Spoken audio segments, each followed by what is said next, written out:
Hey guys, Danny, Luell, Helene, can you hear me? Hey, Jacob.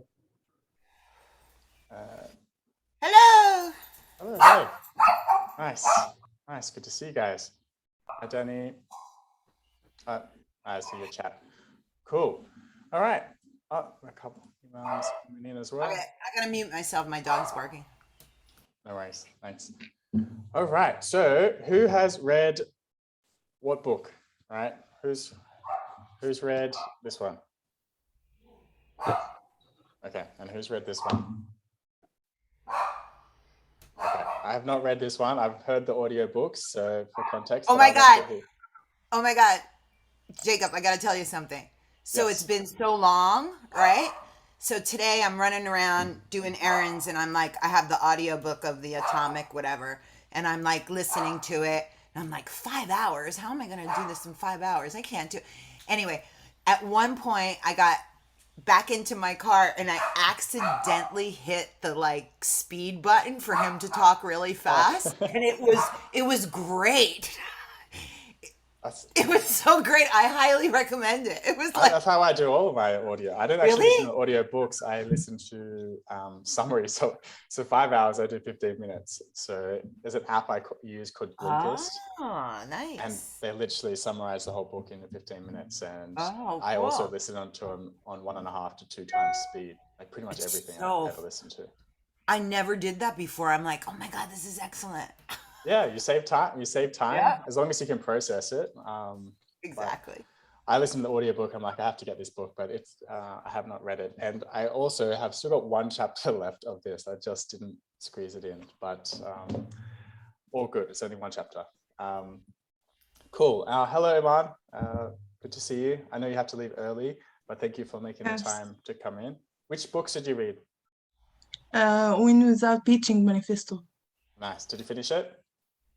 Yes, I finished it, but I revised the half of it only. You memorized half of it only? Is that what you said? Yes, I memorized half of it Okay. in points, but I got it. Good. Great. What was your biggest takeaway? Specializing, number one. Yes. Specializing, and about the conversation instead of the presentation. As we are creatives, we always present. It's one way presentation, or one way conversation. He's saying, or he's recommending the two-way conversation more. I like this way, but it's not easy in the real life. Not every client want to two-way conversation in the first goal, or in the first line. The first line here in Middle East, what is the cost? Yes. Here, not the value. The mindset, it's about the cost, it's not about the value. It's changing a little bit. I hope it will change. And the takes, that's about the choices. We must choose and select the clients. I felt it too much because it is. I'm doing that now. I'm selecting some clients. I'm not. I don't want to work with all the clients or all the people. It's too hard, but I feel it too much. I like the book too much. It's easy, but you might need to revise it to get all the points, and this is the most things I like in this book. Thank you for sharing. Okay. Yeah. I forgot to ask, I kind of just went straight into it, just to hear everyone's thoughts on like what to get out of the these book club sessions. This is the second one we've had, and just to learn, what was great on the last one, what could do with improvement, what you want to get out of them, like why just before we get into the book, like, why are you here? Like, what are you expecting showing up, and what do you want to get out of this? Iman, I'll start with you. Okay. Mainly, I'm here to share my ideas and to hear your ideas, and sharing ideas. It open up discussion and open up conversation about points of the book, not one way to reading the book only. It might help us to share our ideas and discuss and I'm not getting the words. See a different perspective, perhaps. Yes, yes. Okay. You get it. All right, thank you. And Danny? Thank you. Yeah, I guess it would be pretty much the same, like getting the other people's perspective about a topic that I have in my mind, and I know like my point of view, but learning that other point of view helps me see a different picture and analyze the problem differently. Yes, okay. And Helene, and for you? You're on mute. That's a first. Pretty much the same thing, but I would add that it makes me read or listen to stuff I wouldn't normally listen to, and then it gives me a deadline. You know. Yeah, I can relate to that. But these two at the same time and that long thing, that doesn't work for me, because if we start talking about it, I'll remember. But if you were to say to me, "What'd you get out of it?" It's like, I don't know, because I don't remember anything. Like you have to spark it in me, because I do remember the manifesto one. I was like, "Oh my God, this is so good." And then kind of like that red car thing that Tony talks about, like then you hear it everywhere. And I was like, oh my God, this is excellent.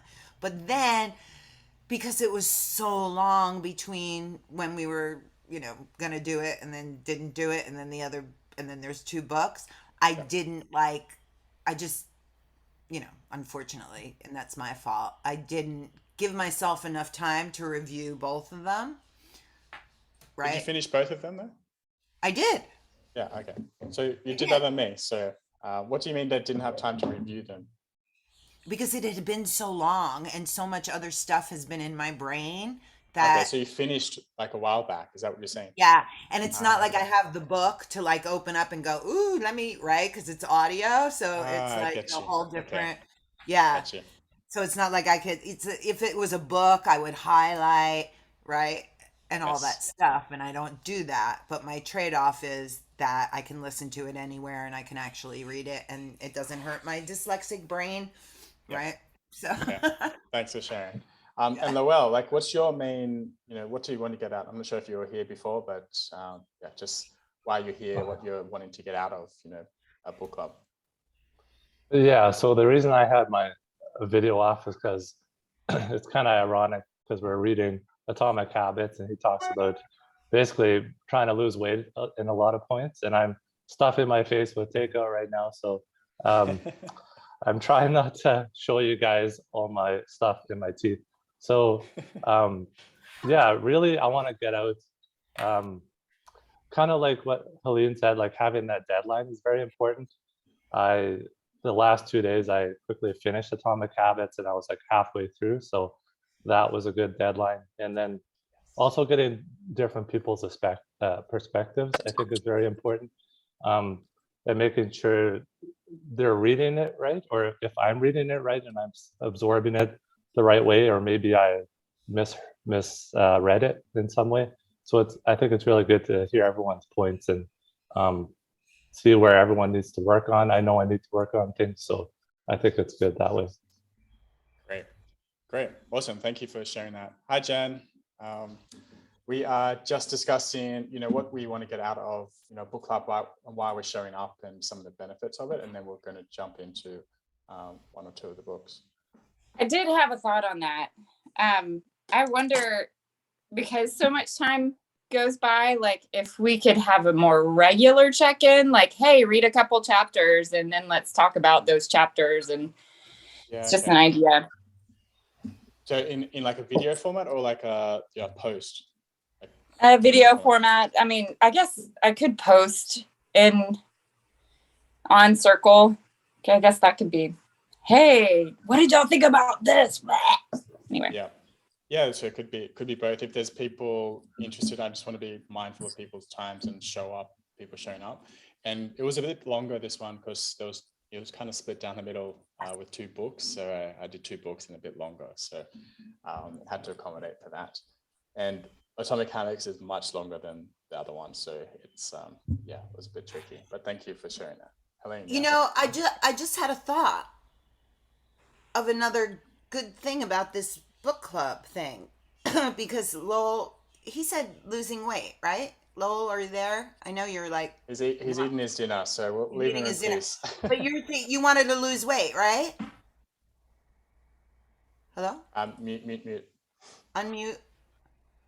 I think I'm on track to do that anyways. Like, I've been trying to work out for the last 2 years. So, but it's just, I brought that up because a lot of James's points are about, if you want to lose weight, you have to make a certain habit. You have to make it easy for you, and you have to reward yourself.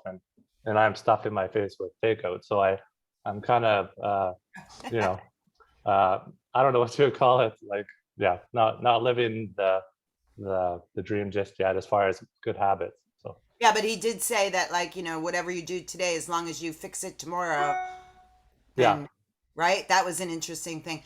But I guess my thing is too, I realize that sometimes in our discussions we find out that some of us are doing the same things or struggling with the same things, and maybe it's also a good way to go, okay, maybe I don't need you as my full accountability partner, right? Because I have one, but maybe I want you as my weight loss accountability partner. You know what I mean? Or my whatever accountability partner. Like that we can find commonality in something that we're also struggling with to bring more, of each other, to help each other in the community.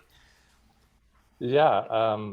My accountability guys are really good at that too. I said I was going to post at least 2 videos a week, and they at least send me a text and they say, hey, did you, post the message? And, I think that would probably be beneficial to us too, if we want to, I don't know, get on Discord or something like that.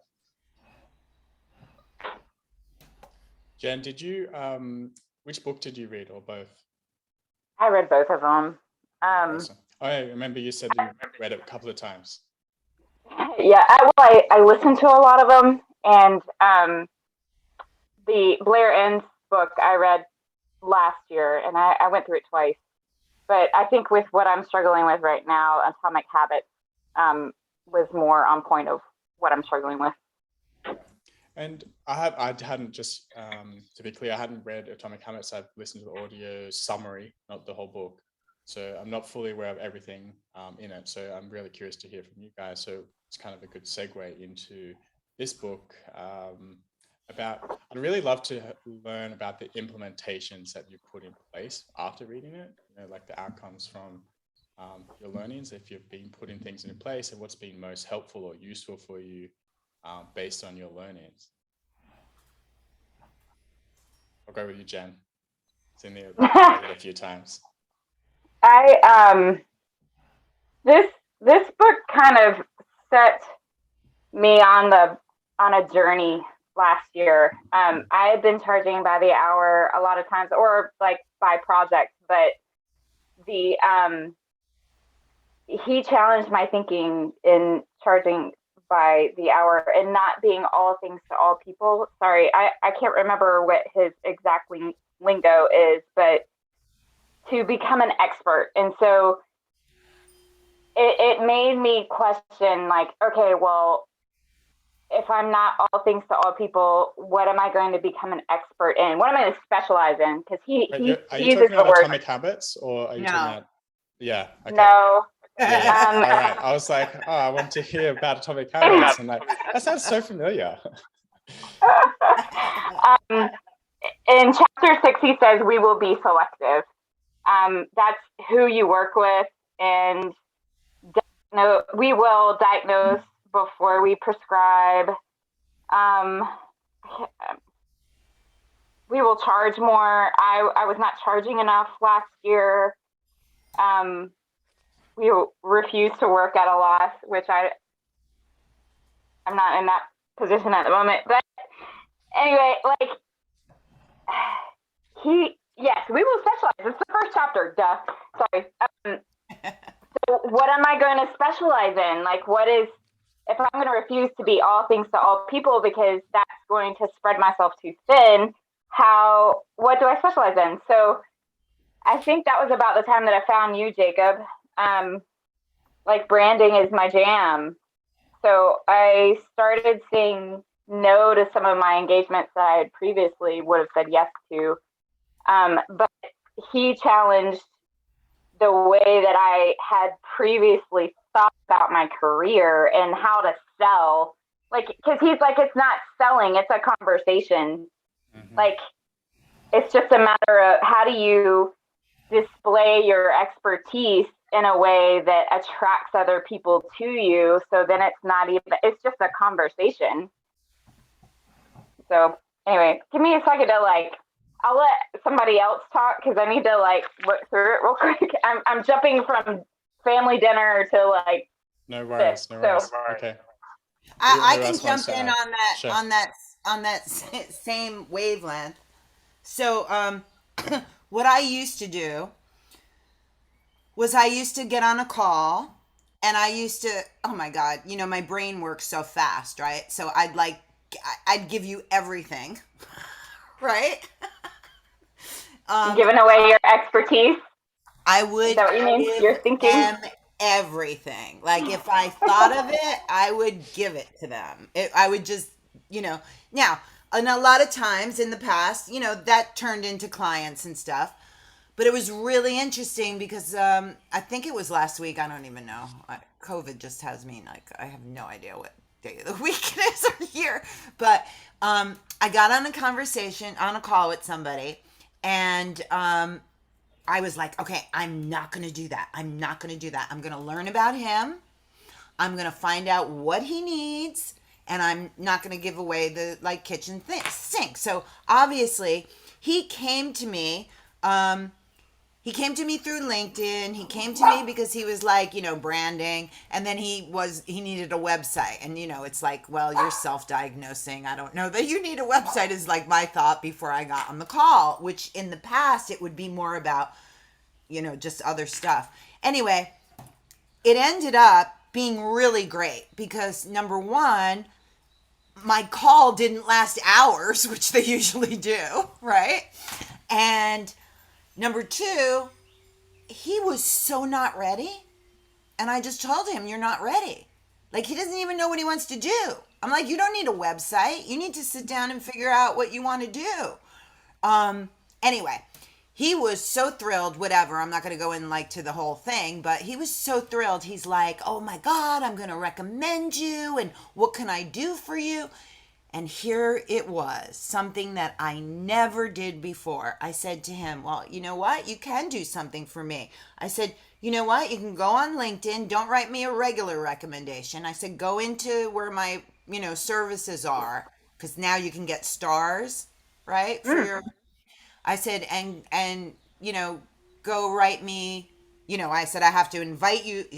The tricky thing with LinkedIn is when you ask for a recommendation, you can review the recommendation, but when you ask for a review, you can't review it, right? So he went above and beyond this review. It was freaking crazy. But I walked away with something. And usually I'm always giving and then walking away with nothing. And it was the one time where I oh my God, I even asked for something, right? So it was I didn't give away the kitchen sink because he didn't need the kitchen sink. But if he did, I was not prepared to give it away, right? And also, when we did talk about pricing, because I said, you don't need a website. I said, if anything, and you want to be on LinkedIn, I said, you just need your LinkedIn branded, right? And he said, how much is it going to be? And I said, well, that's hard, right? Because it's like he doesn't have a brand strategy. He doesn't have all this stuff. But I took into account like everything he would need. And I said, because you don't have anything, it's going to cost this much. He priced it down, and I threw a number out because I wasn't even ready for that, right? I just threw this high number out, and he just came down like $200. And I was like, and I remember Christo saying, like, when they talk you down, or not Christo, it's like Jamie, what's his name? He always does those videos on Instagram. Chris Voss? What? Is it Chris Voss? No, it's Jamie.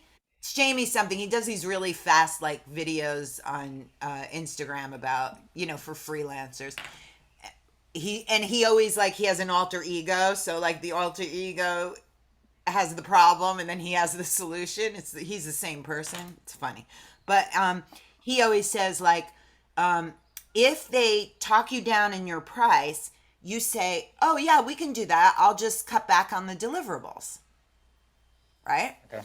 So with that, when he came down, I said, okay, then I just won't do this. Right? So did you say that you won't do this, or did you ask him like what do you think could get cut out? You mean when I told him what I really thought he needed? Well, I'm just like, are you choosing what needs to be cut, or were you like asking, what do you think we could remove? Like, what's not important? Well, for the LinkedIn branding, I mean, he knows nothing about it, and I pretty much knew what he needed and whatever. So no, I told him what I would cut out. Okay. Just to bring it down, because he had no clue. And I didn't cut it out. I said, instead of me doing that for you, you need to work on that and I'll edit it. That's what I said. Yeah. Right. So what was the main thing? Like, what was the, I guess the chapter from that book that kind of helped with that situation? Or one? Well, it was kind of like, if I remember, there's like a manifesto, yeah. Right? Yeah. There's like 12 points. Yeah. And it's kind of like, you kind of, how do I put it? It's like, you're off on your own, and then somebody goes, no, this is your manifesto. This is what we stand for. This is what we're not going to do. And, sometimes we're too afraid to do it, or we have questions about it. And it was just that whole thing that just got me kind of in the mental space to be like, I'm not going to give my work away. I'm not going to do this for free. You know what I mean? I'm not going to, it was just all of that. It was just kind of having like that Tom Cruise, like thing, and right. Like, this is what we need to do. Right. But with like every graphic designer, brander, like identity person behind me, I just felt that kind of like empowerment. And then, not to say it was only the book, it's been it's been listening to Christo, a lot. It's like all that stuff, it just kind of starts to sink in. And then you go like, I'm not doing this. And it's kind of funny because he did say in the very beginning something like, well, that's really expensive. And I was like, well, I said to him, and this is something Christo like threw out at some point. Like I said, oh, you can get it. Okay. Oh my God, he's insane. But I said, well, you can definitely get it cheaper. And I'm not telling you can't. Like I said, go look around. You can definitely get this cheaper. What you're not going to get is everything I'm offering you. Yeah. You're not going to get the whole package. You're going to get bits and pieces and whatever. I said, but I think he was more happy with the fact that, and this is just me, instead of normally, like, I really care, right? And sometimes I just give stuff away because it's like it comes at me fast. I'm like, blah, I give it away. This time, because I knew I wasn't going to give it away, but I still wanted to help. And I realized like, he doesn't need this right now. What he needs to sit down to figure out what he wants to do. And if this is a goal or he's playing, right? And, I said, I can do whatever you want, but if you don't have real goals, it's not even going to work. Like, it doesn't even matter. And he's like, oh my God. Like, nobody told him that, right? His initial thing, you have to remember, was he was asking for a website. And I said to him, and this is really telling and a little bit sick, I said to him, why did you think you needed a website? And you know what his answer was? Well, I figured, because everybody has one and they're really easy to do. No goal. That's funny. Hello, Okay. I love how you're putting what you're learning into play and sharing your story behind that.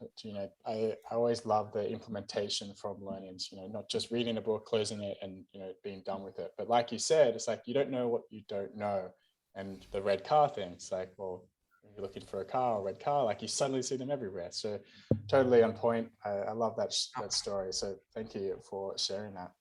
I will give Luel's finished dinner, I believe. So I'm not sure if you you had something to add to that, a favorite chapter or like biggest learning or takeaway. From the Win Without Pitching? You can do either. I'm happy to jump around. Okay, yeah. I guess the freshest one is the Atomic Habits. What I really liked from that one was changing your perspective, and instead of saying, oh, I have to do this for my client, or I have to get up this early in order to finish this project, reframing that and saying, I get to do this for a client. Like, I actually have a client that I can work with. I get to wake up early so that I have some drive, I have some purpose for the day. And I like that reframe, and that was probably my biggest takeaway, was the get to. Love it. Thank well, you. have you started a habit tracker? Did you go on his website and start tracking stuff? Did you go that? I swear I just finished it like a minute before I joined, so I have not. I have not. Have you? I haven't. The first time I listened through, I was kind of in a hurry, and so I also just reread it this week, and I started to hear a lot more of the links that he was giving out. So I don't know. I like to create my own things, so it makes me wonder if there's a way that I can incorporate tracking some of the habits that the things that I want to change, and something that I'm already charting right now. He does say in it not to track everything, just pick one thing. Right. Just the goals that you're working for in this season. But yeah. Well, did you say you were trying to improve your health? Is that what you said you were trying to improve? It's kind of coming across that way because, I'm stuffing my face with junk food, but I didn't see that. Sorry. That was just it's one thing that he mentions a lot, James, in that book. He mentions, if you want to lose weight, you got to make it easy for you. You have to have a reward. You have to be consistent, that sort of thing.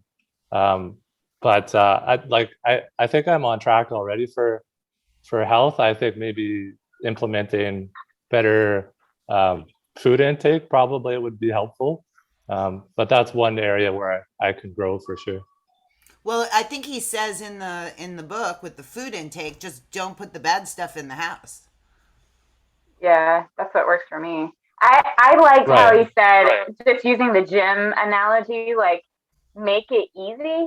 I know for me, as a perfectionist, I want the workout to be just perfect. I want it to be 30 minutes long, and it has to meet all these requirements. He even talks about that. He's like, no, make it easy, 5 minutes, just be consistent. And then as you develop the habit of going to the gym, then you can make it harder, more difficult, or more challenging, or whatever. Just making it easy. He even talks about going to the gym without going to the gym and not even working out, just walking in and walking out. Just show up. Yeah, he just talks about showing up, and that's half the battle, is showing up. And then after that, you can this one guy, he talks about only going there for 5 minutes, right, to the gym, and then he leaves. Yeah. And then it took years to make progress, but he eventually got in the condition that he wanted to. Yeah, eventually he said, well, I'm coming here anyways, I might as well stay longer, right? So but yeah, that's one part of it. The one thing I really got out today that I didn't hear the last time, I guess you hear what you want to hear when you need to hear it, right? Was that if you, and I think I mentioned this before, like if you fall off, don't fall off twice, right? Right. Yeah. Right. And it's like, that's been my thing. I have been so just not even me since COVID.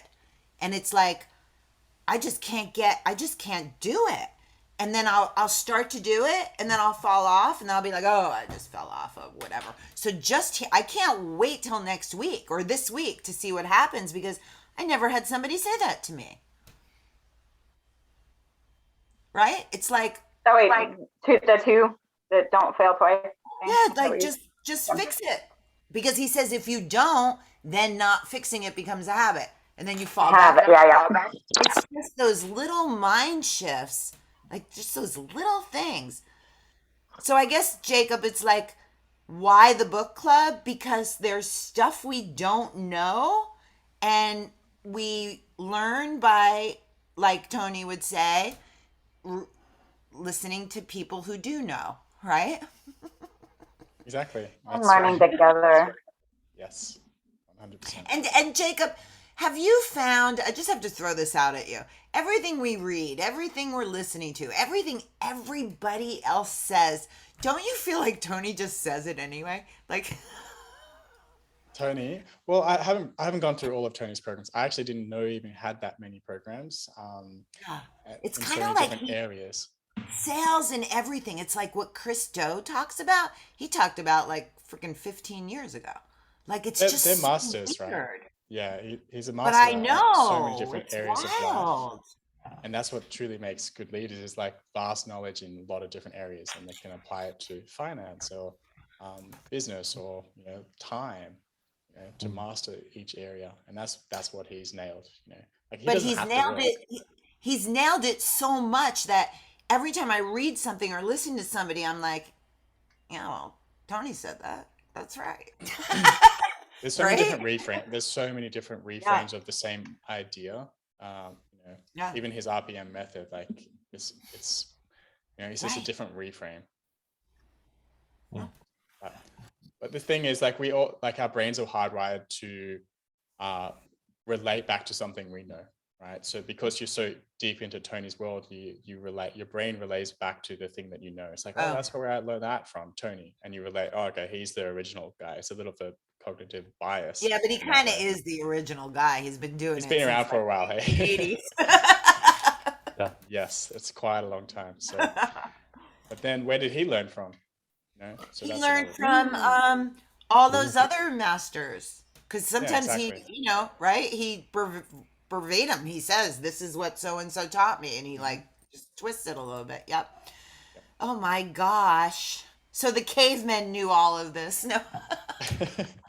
Tony Robbins. There's nothing new under the sun, right? Like we're just. Exactly. All right. So, Iman, did you have anything to add, from either of those? Did you read Atomic Habits? I'm not sure if you mentioned that. No, I didn't read it, but I heard the summary, and I know about some of it. I want to add something about habit I have experienced about trading. I was a reader in my teenager and childhood, but the while after working, reading habit is low range for my life. I was reading 1 or 2 books in the year. Now I'm reading 6, 7, 8 books. It's been increasing. I started with 1 or 2 pages in a day. I'm not starting with a book a day. I have a book list, and I have started reading every day 1 or 2 pages. There's days I can't read, but I'm trying every day to read some pages, and I highlight. I have sticky notes all above my life and markers. I'm trying to read and summarize. I'm trying also to use my reading in my social media page, so I can teach and I can learn from my reading. That's So lovely. yeah, um, I I don't think I'm introvert. I don't think I need someone to push me to do something, because I have a little bit of time. I'm too much busy. So it's hard to make time with someone else. So I am accountable with myself. Yes, Love that. little bit habits every day, step by step. So come. Nice. Yes. Do you have like a It's habit like tracker, Blair or and is it just already in? It's already, you know, you don't need it anymore. No, I didn't hear it, please. I didn't hear anything. So, I can you hear me now? Yes, yes. Yeah. I asked if you had a habit tracker, like something that you cross off each day, or is it just ingrained in you now? No, I'm not writing tracking, but I have a list or a goal about reading. I want to learn not of numbers of books, or but I have a goal to read in a month, so I will finish this book. So I make this. Great. I'm Iman, trying. are you writing? Are you writing about what you read? I'm trying to write. I'm not a lover of words. Yeah. I Yeah. think that was something that Blairen's challenged me on in his book, because he says that experts write, and I don't feel like I'm a writer, but I mean I do love to read. Like are you on Goodreads? Do you have a list on Goodreads of books that you're going through Yes, and track? I have. Yes, I have. I have a long I'll have list. to find you. Okay, good. I'll have to find you. Yeah, I was challenged by Blair to start writing too. Do you have a blog? Like, do you put out a blog at all? No, I'm Or trying LinkedIn post? to write on LinkedIn posts and Instagram, but it's not a lot. I have a problem with expressing my feelings with words. I used to paint. I used to draw. For Wait. So do you think if you have a problem expressing it with words, do you think maybe you can express it with visuals? Yes. That would be awesome, right? Because what do you do? Uh, I'm graphic designer, but I have the passion of art. I Right, like but to. you're a graphic designer, so if you can put that, you know what? Nobody's. Let me just tell you something. I'm all over LinkedIn. I see what's happening. Nobody's doing that. If Yes, I you know. do that, if you do that and you do carousels of that, if you express it in visuals and you do carousels and you know say this is what I'm doing and every month I'm reading a book and this is what I'm doing, this could work for you. I'm trying to do something, but it's not drawing. But I put my artistic taste in my posts. But I'm it sorry, takes what? time. My I I put my artistic taste in my posts. I draw calligraphic. Sometimes I'm do it on Procreate to add my touch only. Do you hear me now? I hear you, but I'm Yes. sorry, I don't know what you're saying. Yeah, I'm adding my touch on my posts to be artistic, to be my personal touch only. But I I'm didn't. just saying that if you're doing this and if you're summarizing it and if you're teaching, right? Because you said from what you read you want to teach. Yes, If you put the visuals to that, you're giving people two things, right? You're showing yeah, them how you translate word into visual, visuals. and you're giving them valuable information. I'm just saying nobody else is doing that. Yes, And I it know. it sounds like it might be your niche on LinkedIn. It might, like, your passion for reading and learning and your passion for graphic design can mush together and give something. I And will then try feed this. you. I will try this. I respect your idea. Just an idea, but it sounds like a Yes, Yeah, but it takes time. yeah, it's I get where you're going, Helene. It's the act of telling a story when in certain parameters, right? Especially in a carousel, you have 10 pages and there's certain parameters that you need to keep their attention, tell a story, and convey a simple point as well as a call to action, right? So it helps you think through how to take an idea, summarize it, and then educate others by passing on that idea.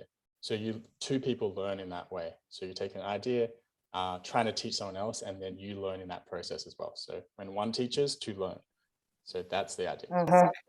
Yes, that's That great. is so true. Where did that come from? That's so true. I just made it up. I don't know. There's You did some not. I wish you did.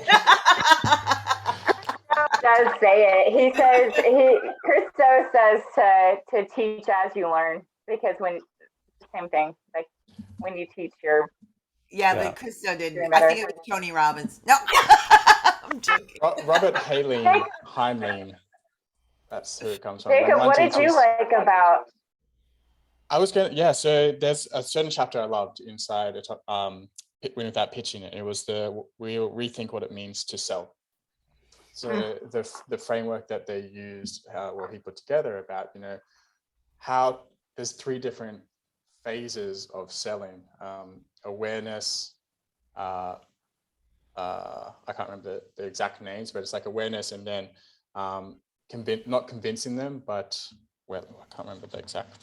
But I loved it. The exact words were, we'll rethink what it means to sell.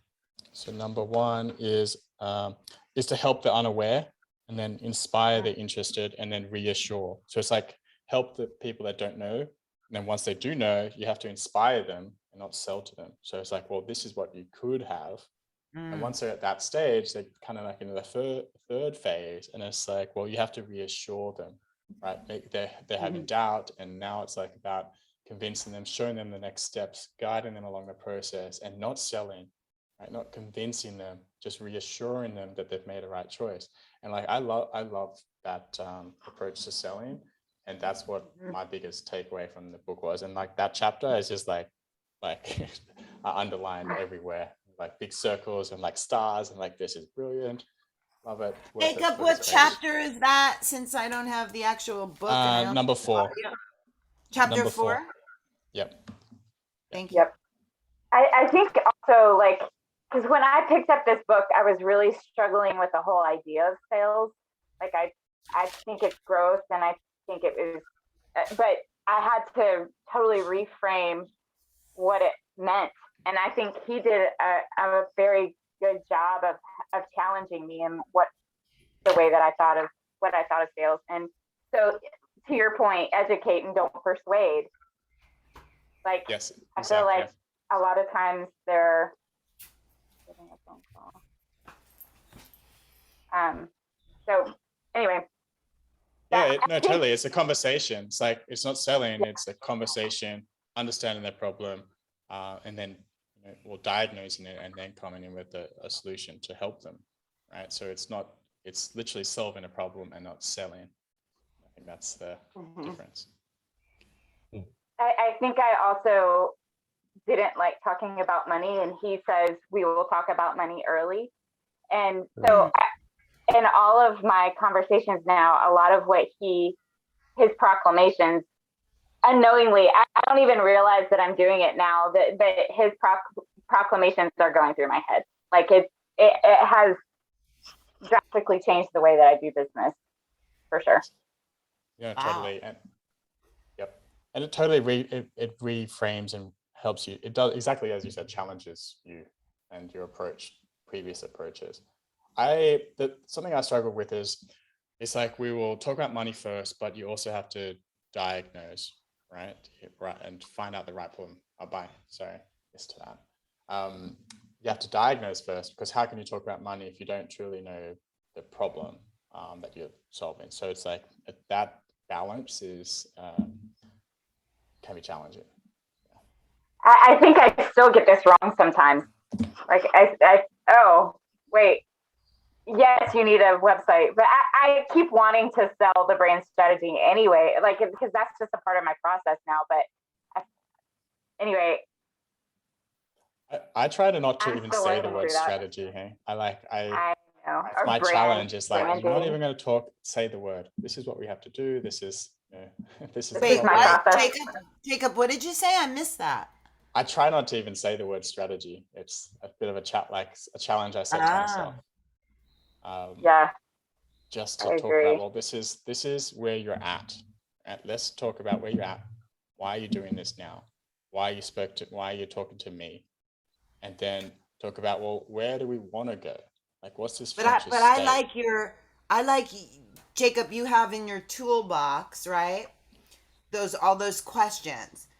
And then there's people who go, well, don't ask the questions, just have the conversation. But you have to know the questions in your head to have the conversation. If you don't know the questions beforehand, right. That's why a cheat sheet's good. Like if you're learning, a cheat sheet's good. But once you have those questions. But one of the things that in one of the cheat sheets is, I can't remember exactly what it is, but you can basically find out if they have what they need, which is, if they're lacking the strategy, they won't have the answers to. Yeah. Mm-hmm. And then it's very easy to say, well, this is how we get there. Luckily for you, I don't work without doing this, right?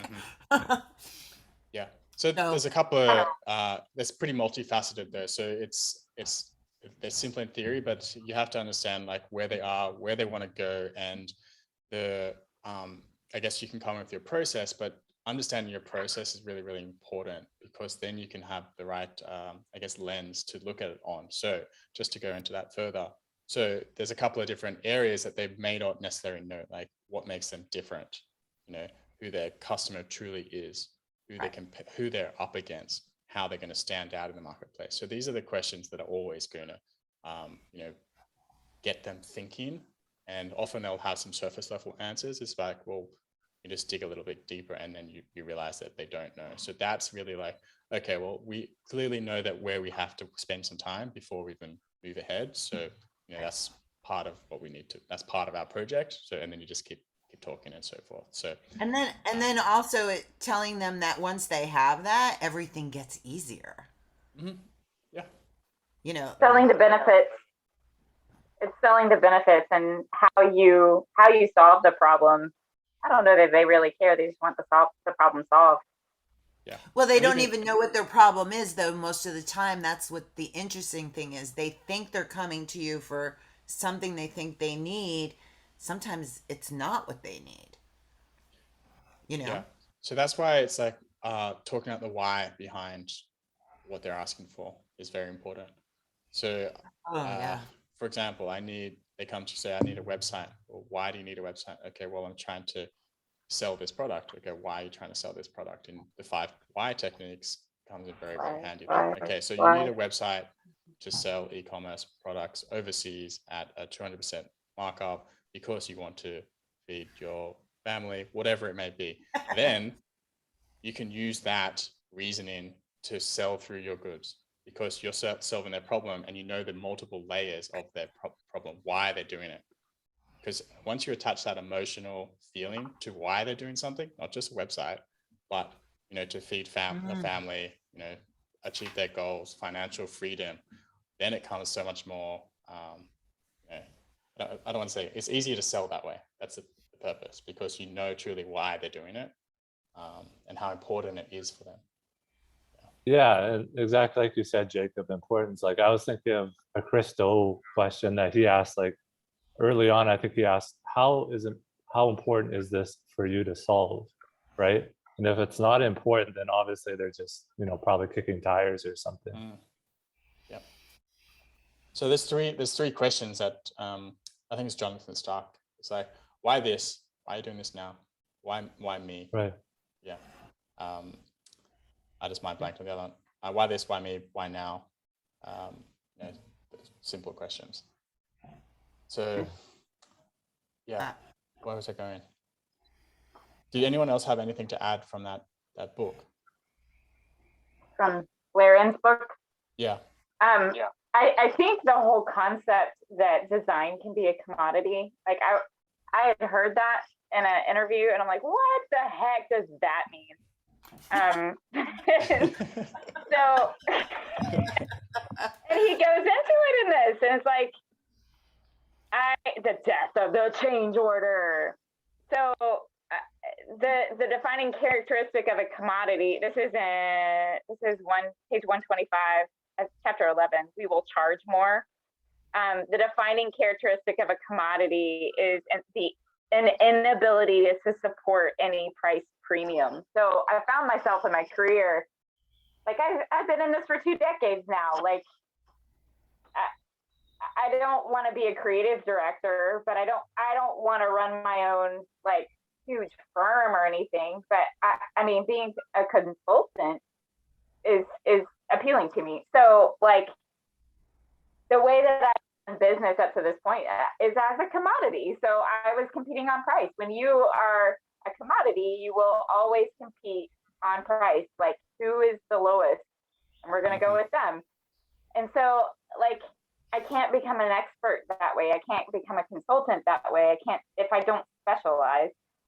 And so he goes on to say if we cannot win while charging more, then we must face the reality that we are selling a commodity. And I think there are so many times in this book that he just broke my heart because he was challenging everything that I had perceived about myself and about what I do in the industry up to this point. Now I know he talks a lot about coming from an agency perspective, and so the request for proposals he is challenging. I don't really get requests for proposals, so in that way this isn't very applicable. But his whole thing about being an expert, it was the first time that I had ever really considered, am I an expert? Am I a specialist? Who do I want to specialize working for? And oh, you know what? Can I just say something to that? Yeah. Can I just speak to that? Because you say 2 decades, 3 decades. Okay. So, this whole thing, I've watched everything happen, right? And this whole thing, niche down. And I'm like, I don't want to niche down because I like to bring it from here to here. And I fought on that really hard. And so Anna Lee, I don't know if you know her. She's like the brand, right? So I fought hard on that. And she said something to me the other day when I dropped out of her community. Because it just wasn't right. That's okay. But she gave me, it was like, aha. And she's like, you know what? You don't have to, and what I'm saying, because you've been in this 2 decades, right? And you know a lot of stuff, so you are an expert. Believe me, there's so many people trust me. So, but one of the things she said that just gave me aha, was that niching down doesn't always have to be, I mean, yeah, you do a little bit by industry, right? A little bit, right? But it doesn't always have to be what you think it is, because it can also be niching down to the type of clients that align with you, right? Mm-hmm. So my case in point is I like to get things done like that. It's my New York attitude. It always has been. It makes me crazy in Florida because nobody gets anything done. Everybody's like the South and it's really slow. And I'm like, ah!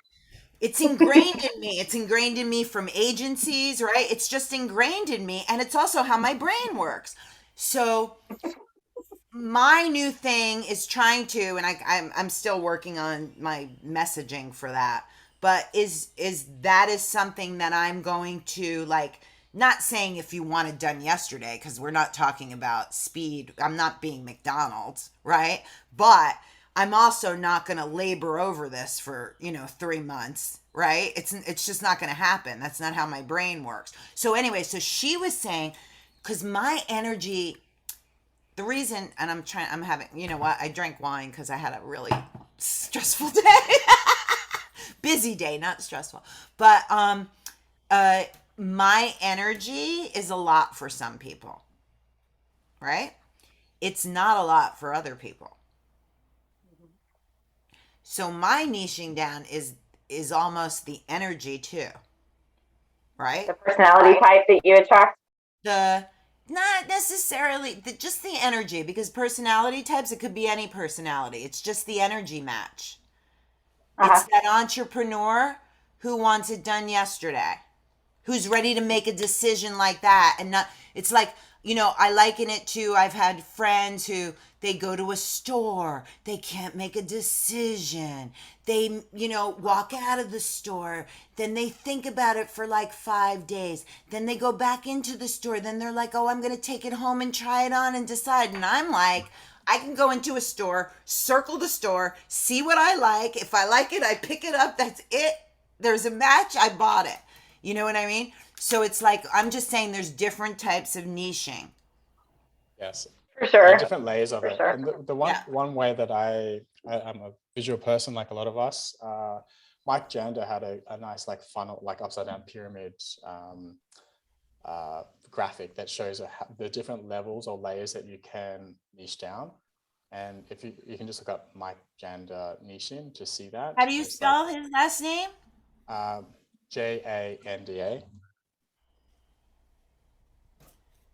Thank Yeah, you. he has some good resources on niching. Yeah, he does. He's got some videos on niching, and he's brilliant. So I'll send it in the chat, the graphic I was talking about. I think it was in here that he talks about, you were talking about talking really fast, Colleen. I think it's in this book where he says, experts make decisions and they make them quickly. Didn't he say that in here? I'm not sure. I don't know, but you know what? He said that. Like he said that, but in the Atomic book, they go, oh, people who think really fast, that's not good, because the people who think slowly or process things slowly, they live longer. They, you know, like everybody has an opinion on something. Hey guys, I just realized I got a reminder. I got to run. I'm doing another live call. Yes, but I just shared in the link. Yeah, it's been an hour, so I shared in the link. Yeah. Oh, thank you. And I just want to give you a big shout out, Jacob. My God, you're doing a lot. No, I realized that when I was like, I haven't posted on social for a while. I'm like, well, I'm doing a few other things. Wow. Just a few. Family vacation. End of the month, so June. Nice. So, yeah, first international trip, which we're looking forward to a lot. Got a helicopter plan. Helicopter over awesome. a volcano, which I'm so You're taking your baby with you on the helicopter? Yeah, not on the helicopter, no. Oh, no. No. The doors are off. I don't think that would work very well. I don't know. Let's see how they're behaving here. Are you going to see Mario while you're there? Yes, we're going to meet Mario. He's got some people to meet up. Yeah, I've already talked to him about that. Jacob, when you posted that, I did have a thought, and I don't know if this is something people do, but you know how people have ghostwriters? Are there ghostwriters for social media? Yes, there are, and I have writers, but it's also the graphics, and you know, I always come back to the reason why I'm there. I'm not in a growth phase anymore. I have an audience, and I'm serving them. I'm just not. You know, if I want to grow, I can do carousels and reels and everything, but I'm not in that stage. And I made a decision I think it was a year or so, to focus on things that were working really well. You know, scaling the team, the passive income, and doubling down on things that I enjoy doing. You know, running communities and collaborating with others, versus creating carousels and so forth. Oh, I'm not just saying that. I'm like, it's just for you to disappear would seem weird to me. Like, aren't you going to show us your helicopter pictures while you're like, isn't that part of living the dream and doing it that you could? Yeah. I will. Yeah. start up our travel blog again. But we're actually working, collaborating with them, and doing a post about the helicopter tour for Nice. a discounted rate. So that should be Because good, you're smart. Because you're smart. my wife does the writing. You're an influencer. You have enough of a following that they're like, oh, Jacob used that helicopter. We should too. Yeah, until they check our last published date was like 2.5 years ago for travel stuff. But yeah. Anyway, I better run, guys. Thank you so much for thank you. joining in. I appreciate Thanks, it. Jacob. Yeah. See you guys. Bye-bye. Bye. Bye.